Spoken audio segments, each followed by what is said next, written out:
नमस्कार दोस्तों, मैं Abhishek Yadav स्वरालय music class channel में आपका तहे दिल से स्वागत करता हूँ। जितनी भी म्यूज़िक एग्ज़ाम होती है ऑल ओवर इंडिया में, UGC NET music exam, MP TET music main exam, the triple SB, Bihar state 2024, BPSC, EMRS, AWS, NVS, KVS, RPSC, MPPSC और ऑल ओवर इंडिया में जितनी भी म्यूज़िक एग्ज़ाम होती है सभी की तैयारी आपके स्वरालय म्यूज़िक क्लास चैनल में करवाई जाती है। इसी को ध्यान में रखते हुए कई सारी थ्योरी क्लासेस, कई सारे मॉक टेस्ट, कई सारे पेपर सॉल्यूशन, कई सारे आपके महामैराथन क्लासेस, सब कुछ आपको इस चैनल पे अवेलेबल हो जाएगा। ये सब कुछ आप देखिए, सारी चीज़ों की प्लेलिस्ट मिल जाएगी और इन प्लेलिस्ट की लिंक आपको डिस्क्रिप्शन में मिल जाएगी। प्लेलिस्ट से ये फ़ायदा होगा कि सारे वीडियो आपको एक ही जगह मिल जाएंगे। तो अभी इस वीडियो के जस्ट नीचे डिस्क्रिप्शन में आपको महामैराथन क्लास की प्लेलिस्ट मिलेगी, फिर उसके नीचे सारी प्लेलिस्ट अवेलेबल है। तो मैं आपसे अनुरोध करूंगा कि आप महामैराथन क्लासेस ज़रूर देखिए।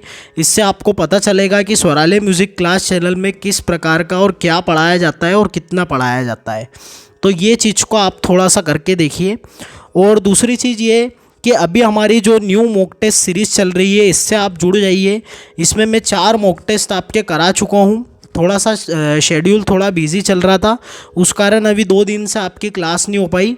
तो आज आपका मॉक टेस्ट नंबर 5 में करवा रहा हूँ, जिसमें आप देख सकते हैं कि किस प्रकार के आपके प्रश्न हैं। ये देखिए आप, गुलाम रसूल ने किस राग की रचना की है? सितार वादक जो राज्यसभा के सदस्य भी थे।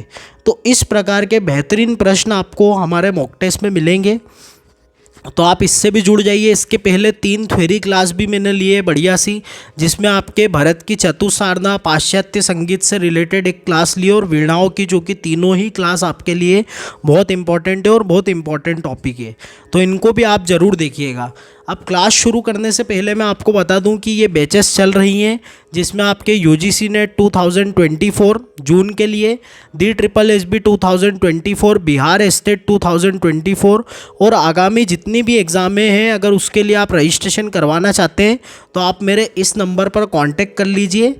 इस पे आप कांटेक्ट करके रजिस्ट्रेशन करवा सकते हैं। आपके बैचेस की जो फ़ीस है वो 600 रुपीज़ मात्र पर मंथ है। तो आपको और यूट्यूब पे कहीं पर भी इतनी कम फीस में इतना अच्छा कोर्स नहीं मिलेगा, जिसमें आपको पूरी 12 क्लासेस, साथ ही साथ उनकी पीडीएफ, टेस्ट और इसके अलावा स्टडी मटेरियल सब कुछ प्रोवाइड किया जाएगा। यह आपका एमपी टेट का कोर्स चल रहा है। अगर इससे भी आप जुड़ना चाहते हैं तो जुड़ सकते हैं। मात्र 1250 रुपीज़ में आपको ये पूरा कोर्स मिलेगा। इसमें आपको टोटल 24 क्लासेस, 3 मंथ का ये टोटल कोर्स है आपका। ये 6 वीक का रखा गया था, लेकिन इसको एक्सटेंड कर दिया गया है। तो इसमें टॉप 150 क्वेश्चंस के 2 सेट और आपको टोटल 6 टेस्ट और टोटल 24 क्लासेस, साथ ही साथ आपको स्टडी मटेरियल सब कुछ दिया जाएगा। रजिस्ट्रेशन करवाने के लिए आपको मेरे इसी नंबर पर कॉन्टैक्ट करना है और ये नंबर आपको डिस्क्रिप्शन में भी मिल जाएगा। अगर आप मेरे टेलीग्राम चैनल से नहीं जुड़े हैं तो उससे भी जुड़ जाइए। वहाँ मैं आपके डेली 5 MCQ कराता हूँ, जिससे आप किसी भी म्यूज़िक एग्ज़ाम की प्रिपरेशन आसानी से कर सकते हैं। तो चलिए अब हम शुरू करते हैं हमारा मॉक टेस्ट नंबर 5, जो कि बहुत ही बढ़िया मुझे लगा है। अब देखते हैं आपको कैसा लगता है, आप इस पर फीडबैक दीजिएगा कमेंट करके। तो आपका सबसे पहला प्रश्न है मॉक टेस्ट का, नादिन धिन्ना के जादूगर कौन थे? अहमद जान थिरकवा, अनोखे लाल मिश्रा, करामतुल्लाह खां या फिर अल्लाह रखा खां साहब? तो आपके नादिन धिन्ना के जादूगर जो हैं वो आपके हैं अनोखे लाल मिश्र जी। अनोखे लाल मिश्र जी की बात करें तो 1914 में इनका जन्म हुआ था और इनके संग ये रहा कि काफ़ी गरीबी में इनका बचपन गुजरा।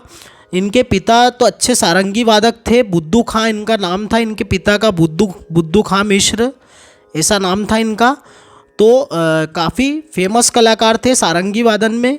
लेकिन इनके संग ये हुआ कि इनके पिताजी का जो देहांत है वो 2.5 साल की उम्र में ही इनके पिताजी गुजर गए थे और 6 साल में इनकी माताजी शांत हो गई थी, जिस कारण इनको काफ़ी कठिनाइयों का सामना करना पड़ा। और उसके बाद इनकी दादी ने इनकी पूरी देखरेख करी और इनकी दादी ने इनकी तालीम भैरव प्रसाद मिश्र जी से मुलाकात करा के उनसे तालीम इनको दिलवाई।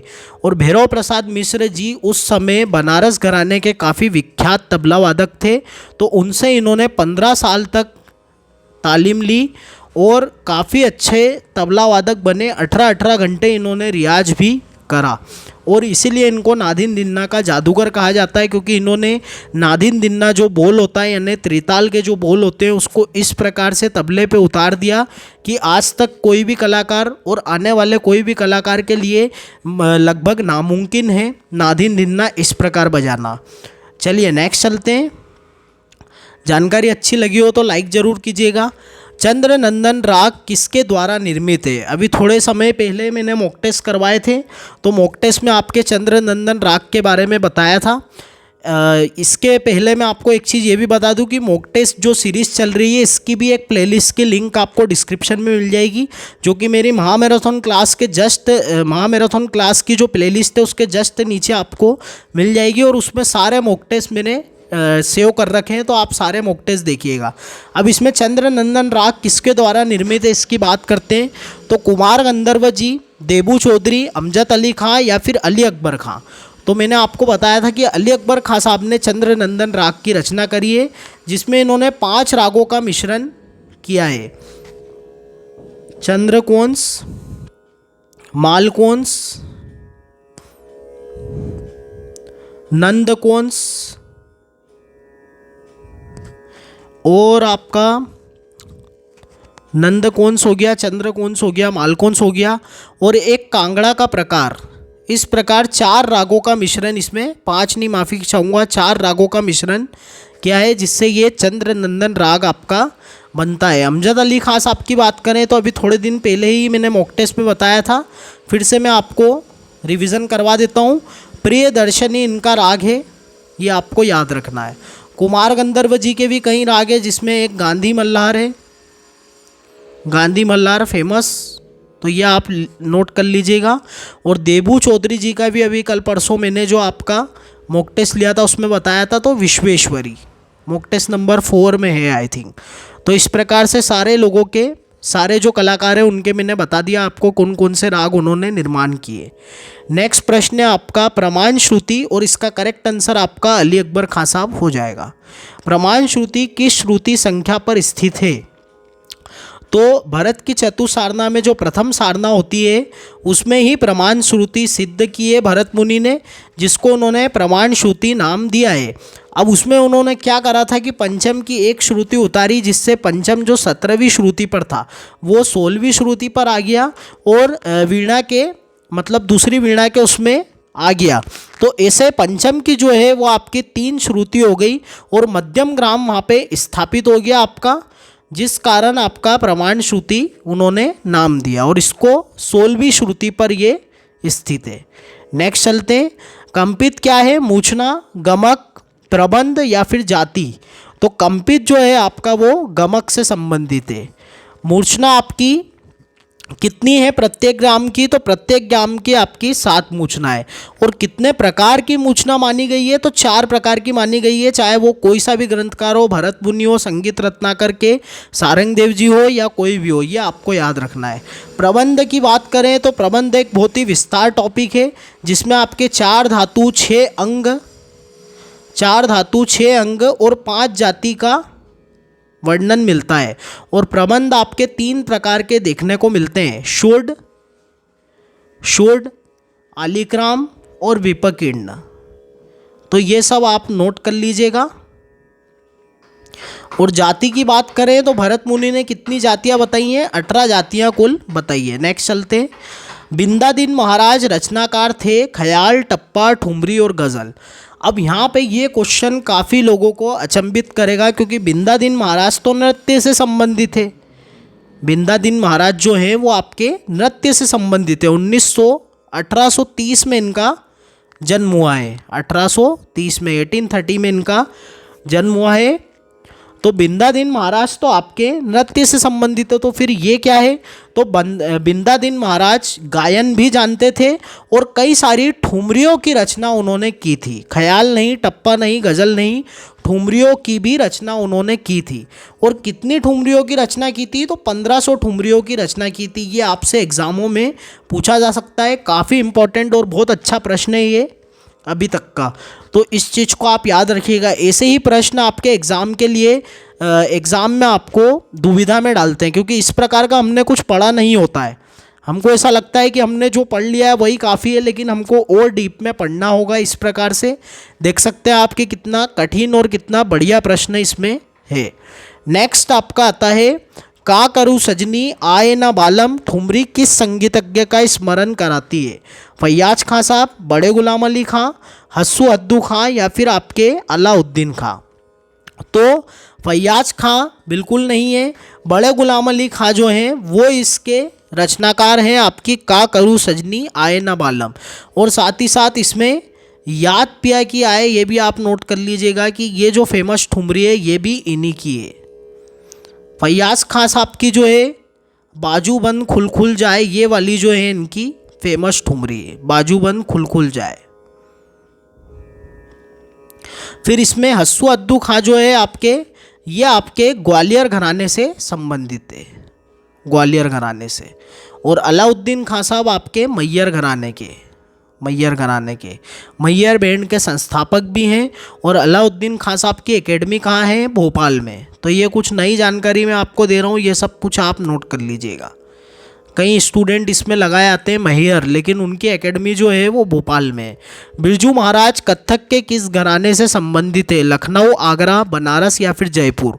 अभी थोड़े दिन पहले ही हमने घराने पढ़े थे डांस के मॉक टेस्ट में ही। तो लखनऊ घराने से आपके संबंधित है बिरजू महाराज जी। इनके साथ ही लच्छू महाराज, शंभू महाराज, अच्छन महाराज इनके पिताजी, ये सब आपके लखनऊ घराने से संबंधित है। तो ये सब आप याद रखिएगा। अभी जैसे मैंने बिंदादीन महाराज जी के बारे में बताया, तो इनके भाई के लड़के ही हैं अच्छन महाराज, यानी कि उनके भतीजे हैं अच्छन महाराज। तो ये भी आप याद रखिएगा। नेक्स्ट आपका प्रश्न है, राग का उल्लेख सर्वप्रथम किसने किया? भरत, मतंग, दत्तिल या फिर श्रीनिवास? तो हम सभी को पता है कि राग का सर्वप्रथम वर्णन मिलता है, राग शब्द का, वो मिलता है बृहदेशी में। तो ये आपका जो है मतंग मुनि द्वारा सर्वप्रथम उल्लेख किया गया है। चौमुखी वादक कौन थे? अल्लाह रखा खां साहब, सिद्धार्थ खां, कंठे महाराज या फिर अहमद जान थिरकवा? तो अहमद जान थिरकवा को चौमुखी वादक की उपाधि दी गई है, क्योंकि ये हर प्रकार का बजाना जानते थे। कई सारे उस्तादों से इन्होंने तालीम ली। इनके मुनीर खां जो हैं इनके मुख्य गुरु रहे हैं, और फ़र्रुखाबाद घराने से ये जाने जाते हैं। फ़र्रुखाबाद घराना जो है आपका तबले का, उससे जाने जाते हैं। सिद्धार्थ खां दादी आपके दिल्ली घराने के प्रवर्तक हैं, ये आपको याद रखना है। और अल्लाह रखा खां साहब जो हैं आपके, वो AR कुरैशी के नाम से जाने जाते हैं। आपको सभी को पता है जाकिर हुसैन जी के पिताजी हैं ये। सिद्धार्थ खां जो है, इनके पुत्र जो हैं वो हैं बुगरा खां, बुगरा खां। और फिर उनके पुत्र हैं आपके मोदू खां और बख्शू खां, ये आप याद रखिएगा, जो कि आपके लखनऊ घराने के प्रवर्तक हैं। चलिए नेक्स्ट चलते हैं। उत्तर भारत में वर्तमान में कौन सी वीणा प्रचलित है? रुद्र वीणा, मत कोकिला वीणा, सरस्वती वीणा या फिर मोहन वीणा? तो उत्तर भारत में आपके जो प्रचलित है वो आपकी है रुद्र वीणा। तो ये आप याद रखिएगा। अब रुद्र वीणा के कितने प्रकार हैं आपके? तो 2 प्रकार है रुद्र वीणा के, परिवादिनी वीणा और आपके सरवरी वीणा। परिवादिनी 7 तार की है और सरवरी 6 तार की। मत कोकिला वीणा आपकी 21 तार की है, और सरस्वती वीणा आपके दक्षिण में बजाई जाती है, ये आपको पता होना चाहिए। और मोहन वीणा के कौन है आविष्कारक? आप सभी को पता है, विश्व मोहन भट्ट जी। एक प्रकार का गिटार है ये आपका मोहन वीणा, स्लाइड गिटार। नेक्स्ट है आपका, ध्रुपद का विकास हुआ ख्याल से, प्रबंध से, जाति गायन से या फिर सामगान से? तो ध्रुपद जो है उसका विकास जो हुआ है आपके प्रबंध से हुआ है। नेक्स्ट चलते हैं, सिंपल प्रश्न था। धीना धीना किस ताल का बोल समूह है और आगे ताली दे रखी है, दो मात्रा मतलब दूसरी बार और तीसरी बार। तो ये आप देख सकते हैं कि रूपक में इस प्रकार का आता है ती तीना धीना धीना। तो बहुत ही सिंपल प्रश्न है। नेक्स्ट चलते हैं। किस घराने को रंगीला घराना कहा जाता था? जयपुर, आगरा, किराना या फिर सेनिया? तो रंगीला घराना आपके आगरा घरानों को कहा जाता था। नेक्स्ट चलते हैं। ख्याल गायन की मशहूर जोड़ी कौन सी है? अहमद हुसैन, मोहम्मद हुसैन, मदहर अली, जवाहर अली, पंडित राजन साजन मिश्रा जी या फिर अयान और अमान? तो आपका यहाँ पे पंडित राजन साजन मिश्रा जी जो हैं मशहूर जोड़ी रही है ख्याल गायन में। नेक्स्ट चलते हैं। सरोद वाद्य को कहाँ से लाया गया? पाकिस्तान से, इराक से, काबुल से या फिर अफ़गानिस्तान से? तो आपके सरोद वाद्य को अफ़गानिस्तान से लाया गया। नेक्स्ट चलते हैं। किस भारतीय शहर में किन्नर स्कूल ऑफ म्यूज़िक की स्थापना की गई? मुंबई, दिल्ली, कोलकाता या फिर चेन्नई? तो किन्नर स्कूल ऑफ म्यूज़िक की स्थापना आपके मुंबई में की गई।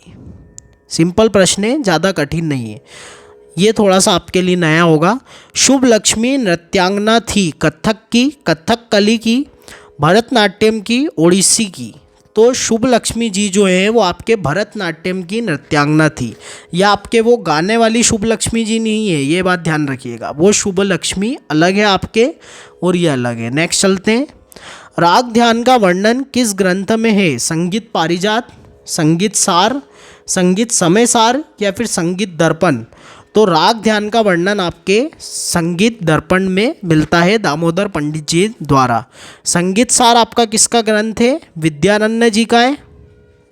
संगीत पारिजात जो है वो अहोबल जी का है।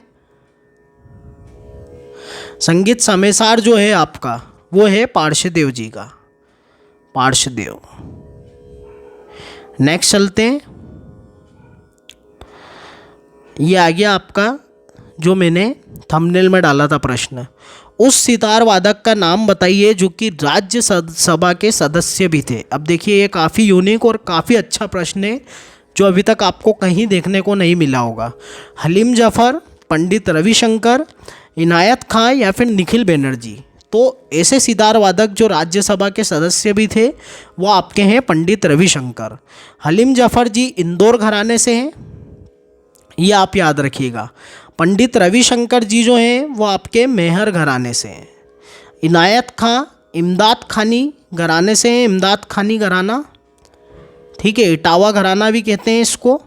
और निखिल बैनर्जी आपके मैहर घराने से, जो कि बाबा अलाउद्दीन खां साहब के शिष्य, 1931 में इनका जन्म हुआ है। तो ये सब आपको पता होना चाहिए। नेक्स्ट चलते हैं। संकीर्ण जाति में लघु का मान कितना होता है? देखिए हर जाति के हिसाब से लघु का मान चेंज होता है। तो संकीर्ण जाति है 9 मात्रा की, तो उस हिसाब से लघु का मान कितना हो जाएगा? 9 मात्रा हो जाएगा। सिंपल प्रश्न है। नेक्स्ट प्रश्न है आपका, गुलाम रसूल ने किस राग की रचना की? राग सरस्वती चंद्र, मध्य सुरजा, जवाहर मंजरी या फिर मोहन कोंस? तो आपके राग सरस्वती चंद्र की रचना की है आपके गुलाम रसूल ने, जो कि आपके गुलाम नबी शोरी के, शोरी मियाँ जिनको कहते हैं, शोरी मियाँ टप्पा के रचनाकार, इनके पिताजी हैं आपके गुलाम रसूल, पिता का संबंध है। तो ये आप याद रखिएगा। नेक्स्ट चलते हैं। चतुर पंडित किस संगीतज्ञ का उपनाम था? पंडित विष्णु दिगंबर पलुस्कर जी, फैयाज खां, पंडित विष्णु नारायण भातखंडे या फिर रामाश्रय झा? तो यहाँ पे पंडित विष्णु नारायण भातखंडे जी को चतुर पंडित कहते हैं। फैयाज खां जो है उनको प्रेम पिया कहते हैं। रामाश्रय झा आपके राम रंग से जाने जाते हैं। 1860 बालकेश्वर में भातखंडे जी का जन्म हुआ। बालकेश्वर बम्बई में भातखंडे जी का जन्म हुआ। और इनके बारे में बात करें तो कई सारी पुस्तकें लिखी इन्होंने। अभिनव राग मंजरी हिंदुस्तानी संगीत पद्धति आपके, और इसमें और भी कई सारी पुस्तकें हैं। भारतीय संगीत पद्धति, इस प्रकार की भी पुस्तकें उनकी देखने को मिलती है। तो ये सब था। और इनको मार्जिकर हडरंग, हडरंग इन नामों से भी पुकारा जाता है। तो ये सब आप याद रखिएगा। और इनके गुरु का नाम क्या है? वजीर खां। और ये घराना लगाते हैं आपके रामपुर घराना, रामपुर घराना है इनका। तो ये आप याद रखिएगा। नेक्स्ट चलते हैं। जल तरंग किस वर्ग का वाद्य है? तत्वाद्य है, सुषिर वाद्य है, अवनद वाद्य है या फिर घन वाद्य है? तो जल तरंग आपका घन वाद्य में माना जाता है।